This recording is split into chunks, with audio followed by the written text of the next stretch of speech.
This is Jess from 16 News. I'm here with Life in Mind after their set at Canvas Clash in Boonton, New Jersey. If everyone could just introduce themselves and tell us what they do in the band. Hey, I'm Justin, and I sing for With Life in Mind. I'm Sean, I play guitar. I'm Eric, I play bass. I'm Josh, I play drums. I'm Nick, and I do a little bit of singing and guitar. Great, guys. Well, you guys were awesome tonight. Thank you. Tell us a little bit about what your history as a band has been like and kind of how you got to this point today. Well, Josh, myself, and Justin started the band in 2008.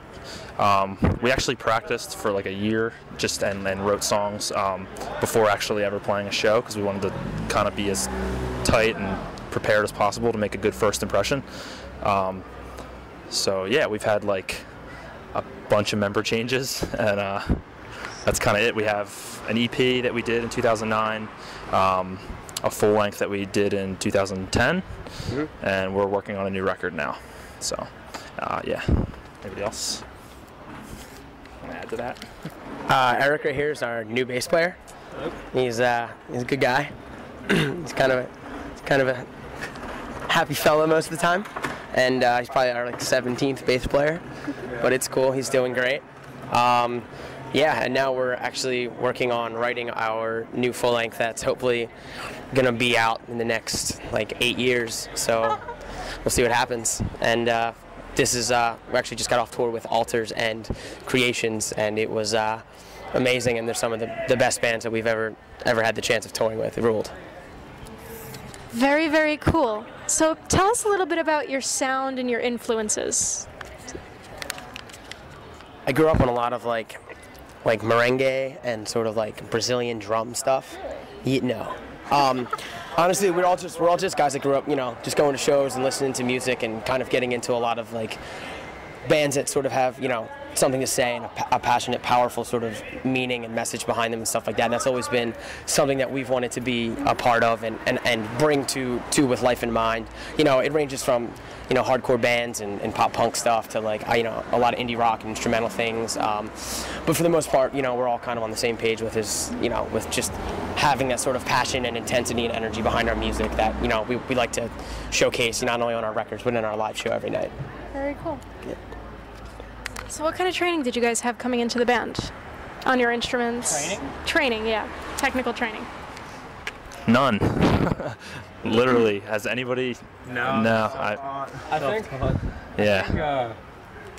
I think I took 3 drum lessons. You think? Yeah, I know it was definitely 3 or 4 drum lessons, probably 6 years ago. I don't even remember what I did. The guy was like, "Yeah, I need you to read these exercises and just come prepared." And then I didn't come back. So that's pretty much the only training I know that I've had. I got this. The only training I had was I probably took bass lessons for maybe 2 weeks, learned a Nirvana song, and quit. After that, you're done. Nirvana. I had been 14, and there was this Taproot song off that record, Gift. You guys remember that? And there was this one little where it was there was this chorus singing part, and it was ooh, and he's wah in it, and I was I need to know how to do that, and I tried to learn how to do it for the longest time, and I still can't scream. Sad. Probably Disturbed. That's really interesting. A full band pretty much of self-taught musicians. Has that made it difficult at all to work on your music? The funny thing is, I feel like nowadays most bands aren't really taught.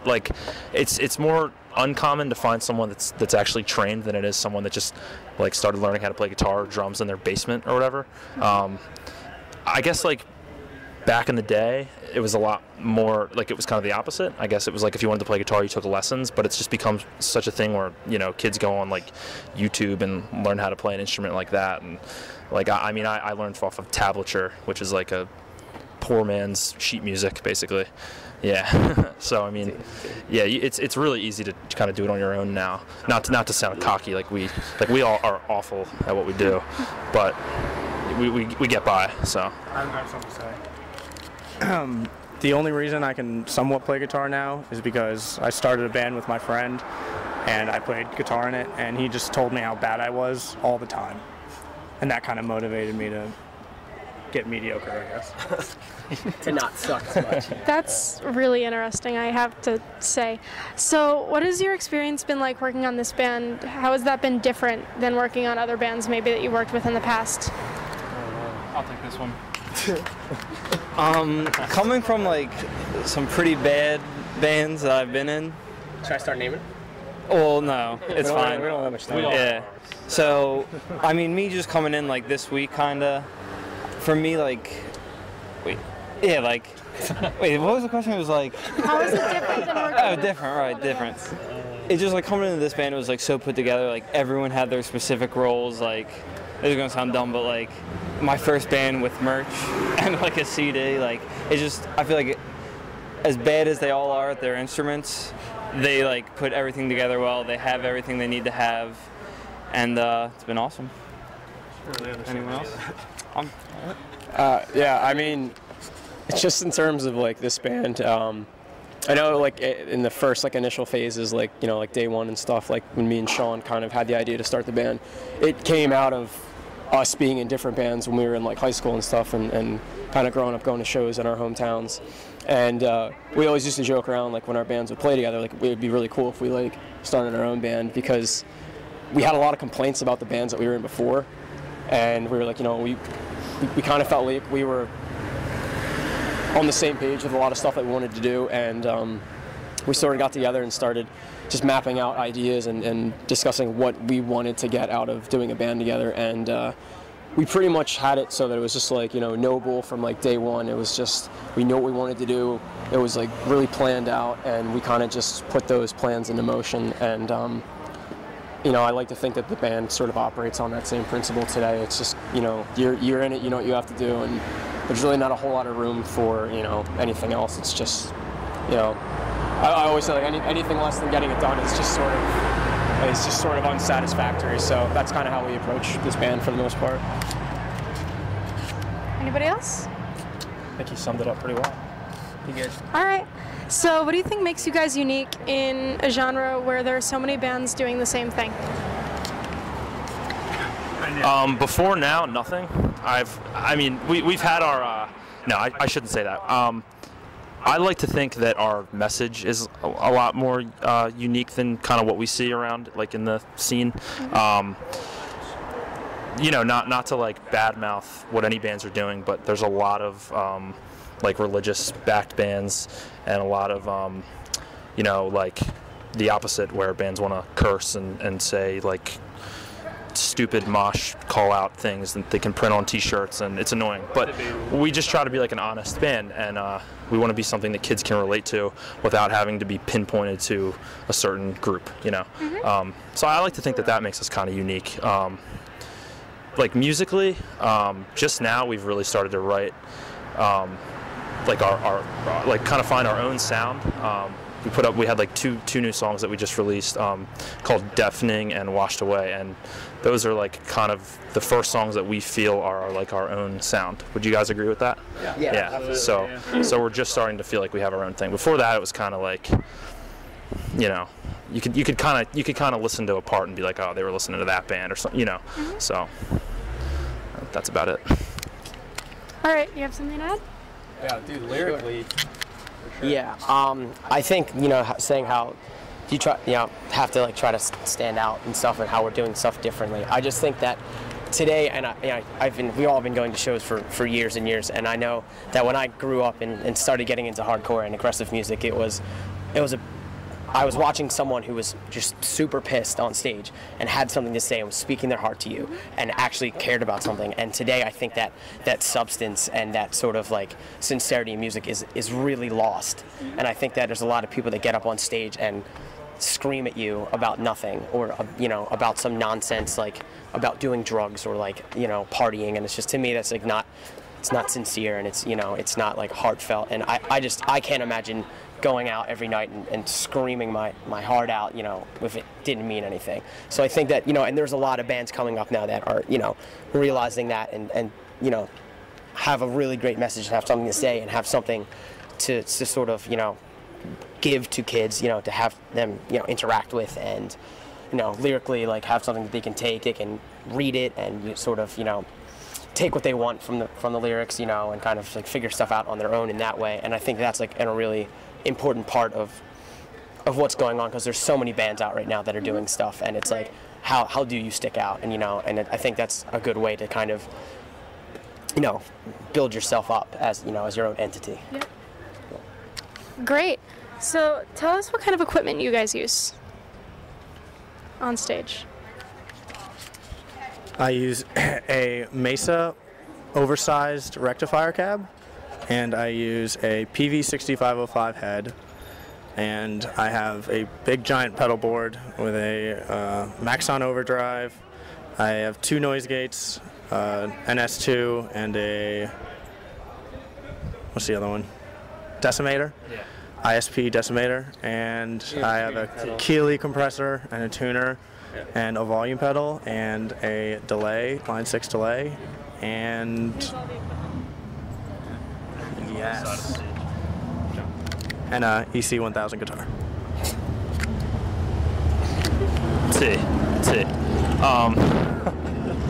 I also use Mesa, so what's up, Mesa? We're waiting on a phone call. I use a PV5150 head that was hit by an 18-wheeler. Still rocking. Yeah, we were in a really bad accident like a year and a half ago. And most of winter of 2010. Okay, yeah, most of our stuff got ruined, but my head just got like accordioned a little bit. It's like bent like that, so still rock it though. Yeah, it still works. Yeah, my pedal board is a funny story. We recently renovated this big old bus that we bought while Josh did most of the work, but he took pieces of like scrap metal from that and actually built me a pedal board modeled after Nick's pedal board. Yeah, he's a little handyman over there. So yeah, I use all the same pedals as Nick except for the decimator, and I use a Schecter C1 Plus guitar. I go up to the stage, and there's usually a mic laying there, and then I just say check, and that's what I use. You can take this one. I use Dark Horse drums. I have a 20-inch kick drum, 14-inch snare, 12-inch rack tom, 16-inch floor tom. I use all Zildjian cymbals, mostly K Customs. Pretty much just like all assorted hardware, Pearl Eliminator kick pedals. And then I pretty much just buy whatever sticks are usually on sale at Guitar Center.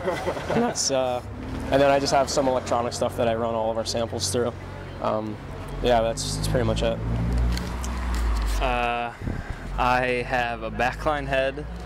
I'm yeah, it's pretty shot. I'm in the process of buying a Mesa 810 cab, because I don't have a cab right now.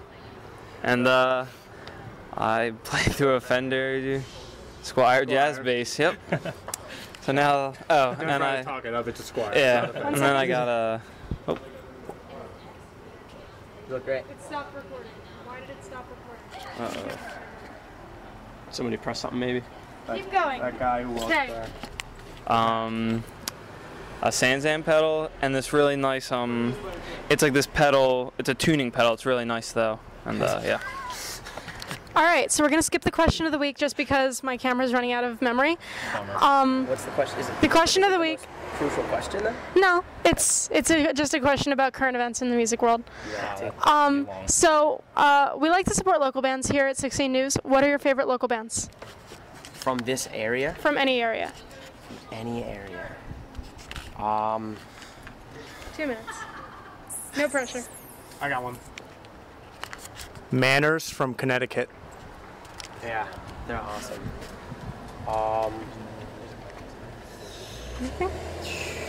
It's hard to like to be like, oh, who's I'm gonna say Ridgemont from Marlton, New Jersey. T. There's like a pretty decent, actually, I'm sorry, decent. They're actually a really good band from out, sort of where me and Sean are from. there's a group of young guys. They're called Maris Lane, and they play kind of a similar style of music as us, and they're like really young dudes, and they're just they work really hard, and we've played with them a bunch of times. They're all great guys and really awesome bands. So I mean, check them out as well as the other bands we mentioned. It's funny. There's so many local bands, but like we just played literally the hottest show I think we've ever played. So I think we fried a couple brain cells. So apologize if we can't think of everyone. We've done like some tours with and just been around, and I know like there's a couple bands like this from Rochester called Thoughts in Reverse, who's like awesome, super good friends of ours. A couple bands from home like that Eric and I are friends with. This band called Hartwell that just came out. They just put a new record out, and it's phenomenal. And then like we just played with this band tonight. I think tonight was their first show. They're called Creations, and they don't really know like what they're doing, but It's probably about to die on you. but their singer's got like a head tattoo, so it's cool. Let me hit one real quick. No, that's fine. You can go. This band isn't local at all, but my new favorite band in the world is a band called Alters. Absolutely. That we just finished touring with, because they're amazing, and they're an honest band that writes awesome music. Yeah, and they're just really nice guys. Love you guys. Shout out to Ben. Very cool. So we're gonna keep doing this. The camera's not recording anymore, so we're just gonna do it audio, and I'm just gonna do a black screen or something over it. I'm into it. So, which means we will ask the question of the week, but I have to get it because I have a way I write it. Okay. So, question of the week this week. A punk band in Russia was recently imprisoned after they sang a protest song criticizing Vladimir Putin outside of a cathedral. Do you feel that the government has the right to censor music that is critical of its leaders? Let's let Justin or Josh take that one. Hold on. You can go. Can you carry? All right. I was just turning the light off. Can you repeat the question, like the end of the question? Sure. Just so I can wrap my head around A punk it. band in Russia was recently imprisoned after they For singing a sang song that was in protest song of their leader. Of their leader. And do I think that was wrong, or how do I feel How about do you it? feel about it? I think it's stupid that they got arrested for it. I mean, music is one of the biggest outlets for everything, especially freedom of speech and things like that. And I feel that, with music is one of the biggest forms of that. If you look at any major artist in, today, even pop mainstream stuff, like biggest songs in the world are there's plenty of songs that are about, how America is corrupt and things like that, like Bruce Springsteen writes songs like that, and I think that to kind of like oppress someone for speaking out like for what they believe in is absolutely silly and completely, I guess, goes against what the idea of music's about. John, you have something? No, I just kind of, I agree for one, but I feel like music's kind of the last, it's kind of like the one last thing that we can use to say whatever we want and get our like feelings and thoughts and opinions out. So for like a government to take that, it's like, I don't know, to me it's inhumane, so yeah. Yeah, I mean, I agree. I think it's kind of silly. I think it's harder to say, like, as an American, of course we would think that's ridiculous because that would never fly in this country. There's instances where something like that has happened and it has just not worked in the government's favor. Like people are too passionate about their rights to ever let that happen. And obviously this is not America we're talking about in this certain situation. But I mean, just from more of like a global perspective, yeah, I don't think that that's something, any government really should engage in. I just think it's to sort of, I guess, oppress the voice of anyone in any sort of country. I think is just kind of counterproductive to, I don't know, just any really good country. I don't know, like, I agree. I think it's dumb. I really don't know how to elaborate on that anymore. I had something in my head and it just kind of flew out, but yeah, I don't agree with it. I think music aside, I think everyone should be allowed freedom of speech. And, in America, we're privileged enough to have that. And in other countries, they're not as privileged. But, yeah, I think it's kind of ridiculous that, especially through music, that you're not allowed to speak your mind and say, what you want to say. All right. Do you guys have anything else to say to the world? To your fans? Yeah, just listen to our music and book us more shows so we can keep going on tour and playing and. It's not recording. And You can come around this way.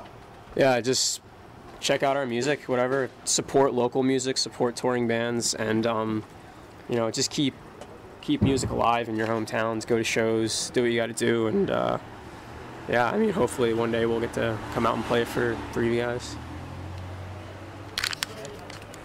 Keep on rocking in the free world.